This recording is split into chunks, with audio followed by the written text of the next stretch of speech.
நம்ம ரூம்மேட் அனிருத் வந்து ஒரு ப்ராப்பர் கன்னடிகா இருந்தாலும் அங்கங்கே தமிழ் கற்றுக்கிட்டு நம்மக்கிட்ட தமிழ் பேசுகிறாப்புல. நம்ம வந்து அவன் ஊருக்கு வந்திருக்கோம். ஸோ நம்மளும் கொஞ்சம் கன்னடா கற்றுக்கணுங்கிற ஒரு ஆசைலாம் இருக்குது. ஸோ அவங்ககிட்ட அப்படியே பேசுவோம் அப்படின்னு சொல்லி நம்ம கொஞ்சம் அந்த இணையத்தில் அங்கங்கே பேசுறதெல்லாம் வச்சு அவன்கிட்ட வந்து பேசினேன்.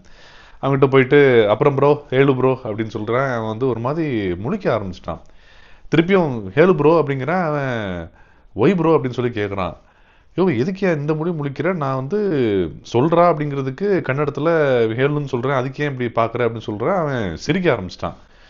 என்னடா இது, நம்ம எதுவும் குதர்க்கமாக எதுவும் பேசி போட்டோமா அப்படின்னு சொல்லி சரி விஷயத்த சொல்லு அப்படின்னு சொல்கிறேன். அதுக்கப்புறம் ப்ரோ நீ சொன்னதுக்கு அர்த்தம் வந்து ஆய் ப்ரோ அப்படிங்கிறான். என்னடா சொல்கிற, இப்படி தானடா எல்லாம் சொன்னாங்க அப்படின்னு சொல்கிறேன். இல்லை ப்ரோ வேர்டு கரெக்டு தான், ஆனால் ப்ரொனவுன்ஸ் பண்ணுறது தப்பு. அதை எப்படி பண்ணணும்னா ஹேலு, அந்த எள்ளு வந்து உள்ளே போகணும் போல நாக்கு, ஹேலு அப்படின்னு சொன்னாதான் ப்ரோ சொல்லுன்னு அர்த்தம்.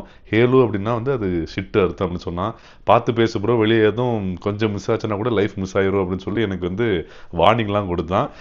அது மட்டும் இல்லாமல் கன்னடத்தில் அந்த மாதிரி நிறைய வேர்டு இருக்குது ப்ரோ, ஒரே ஒரே வேர்டில் வந்து அந்த ப்ரொனன்சியேஷனில் நிறைய மீனிங் மாறும் அப்படின்னு எனக்கு வந்து சொன்னாப்புல. ஸோ நீங்கள் வந்து இந்த மாதிரி வேறு லாங்குவேஜ் கற்றுக்கும் போது இந்த மாதிரி ஏதாவது எக்ஸ்பீரியன்ஸ் பண்ணியிருக்கீங்களா? அண்ட் கன்னடத்தில் இந்த மாதிரி நிறைய வேர்டு இருக்குது அப்படின்னா அது என்னென்ன வேர்டு அப்படிங்கிறத நீங்கள் வந்து கமெண்ட் செக்ஷனில் சொல்லுங்கள். அதனால் இந்த மாதிரி கற்றுக்கும் போது கொஞ்சம் பார்த்து இருக்கணும் போல நண்பர்களே, இல்லைனா நம்மளை சொருகிடுவாங்கன்னு நினைக்கிறேன். ஸோ தொடர்ந்து கன்னடா பேச ட்ரை பண்ணுவோம். சந்திப்போம்.